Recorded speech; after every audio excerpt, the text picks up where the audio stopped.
UK guys! The highlight of this trip. Yes. Not the dance workshops, not the dances, not the jams. It's gelato.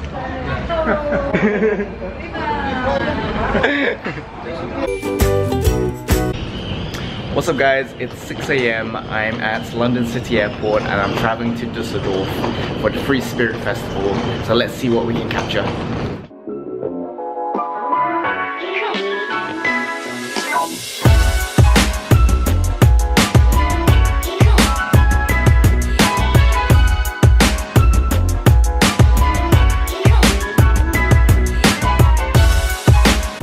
I've arrived in Dusseldorf. I had a quick nap at the hotel.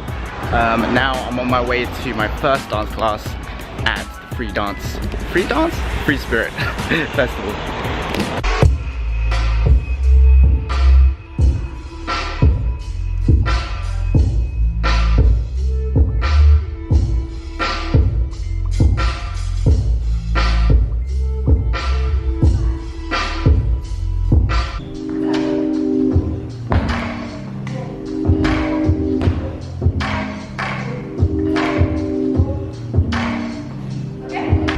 So I've just finished my second class and it was with Robo Z. He's such a great guy, like amazing at what he does, especially with all of the illusionary dance forms like waving, tie-in and like pop-in. So it's like 6 PM, 7 PM right now. I'm gonna head to Japanese town and get some food.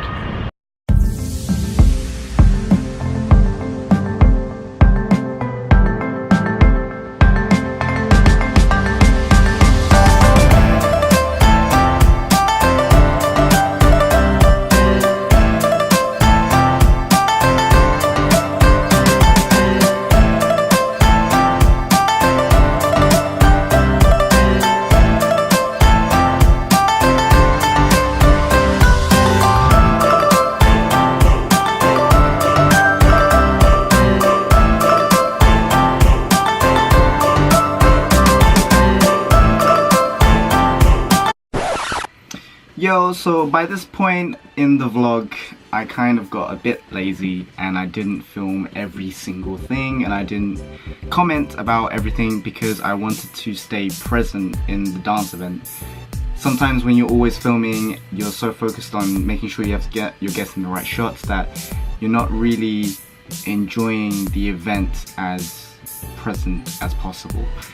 So there will be some parts of me speaking over video, but I don't think you will mind.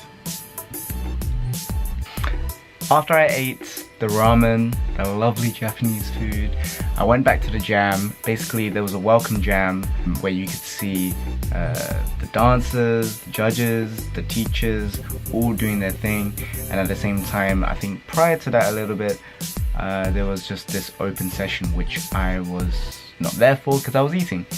And my favorite dance showcases, I guess, were definitely Trouble because of his immense amount of power, and to be honest I'd never really seen him dance before, and just to really get a sense of his crump in that setting was amazing. Like, I think crumpers are some of the most expressive dancers, because I think the style requires you to become so open in what you do, you know?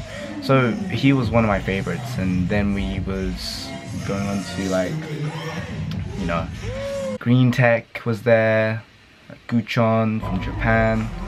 Like, these OGs are just incredible, even though Green Tech's not really an OG, but he dances like an OG.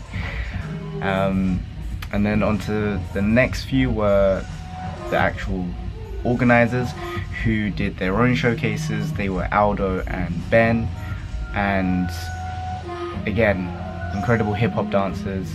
I really liked how Aldo was able to use his hip-hop techniques but in a more artistic way. The last three showcases were Paletta, Cali, and I think Robo Z, and for me they just embody illusions and some sort of character that I enjoy watching. So that was also a highlight for me. And after the welcome jam, I then had basically day 2 in Dusseldorf, and before I needed to go to the workshops, I went out and explored the city.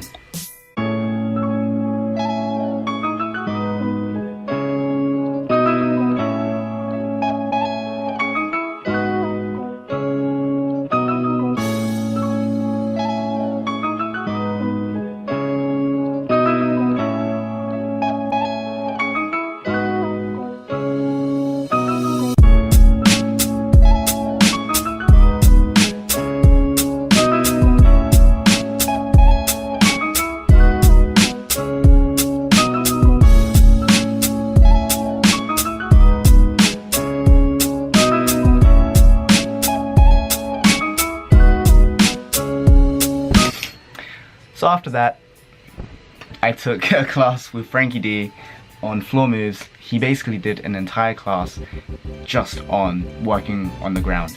And I learned a lot of new floor moves and realized how damn weak I am at some moves. So that was definitely a really good class.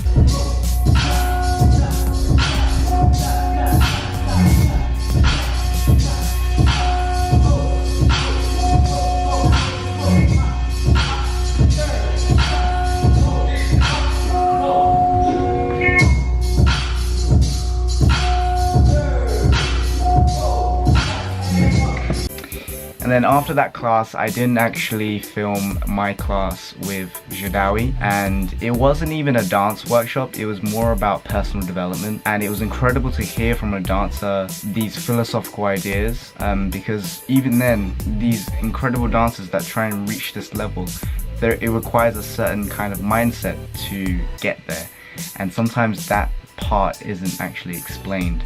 So he explained about self-confidence, and if you know Jadawi, you will see that every move he does is so certain, and I really wanted to embody that and take that as a mantra for the future dances that I do.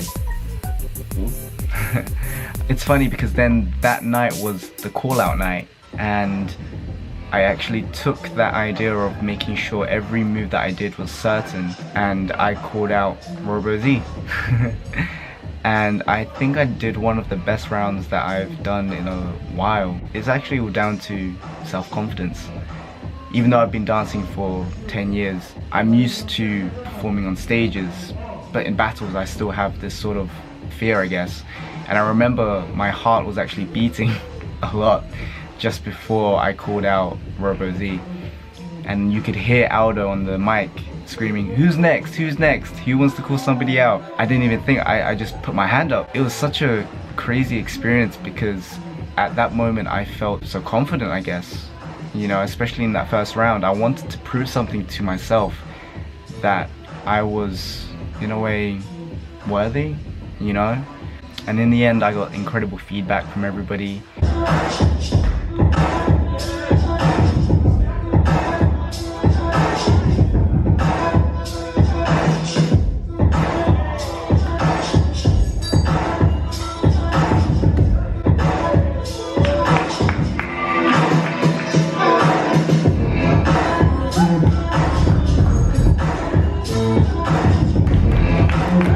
So after that call-out night, I started to prepare for the next day, which was full of workshops with Kefton, Flocky, and Marvin. And there was also the live jam that happened in the evening. And at that point, my body was already starting to get a bit, tense, and I needed to stretch. To be honest, I was still very tired, and basically, I made the day more of a sit down, watch and record kind of setting. So you're gonna see some of the footage right now.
too much sugar.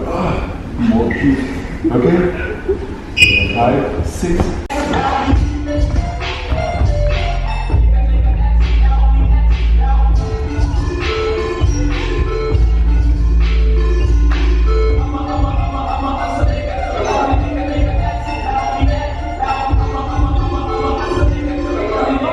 And I want to just say, I was able to say, I can't even speak right now.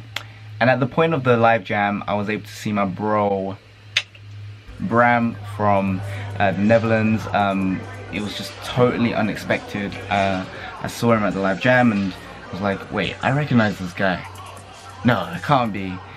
It was an incredible experience because I was able to have these really cool ciphers with like Junior Boogaloo, Robo Z, like Cali, like the people that were at the event teaching and guests and whatever, and it just felt like such a cool exchange. And I was with this group of Japanese people who like were specialized in like house and hip hop, and it was just incredible just to exchange with them.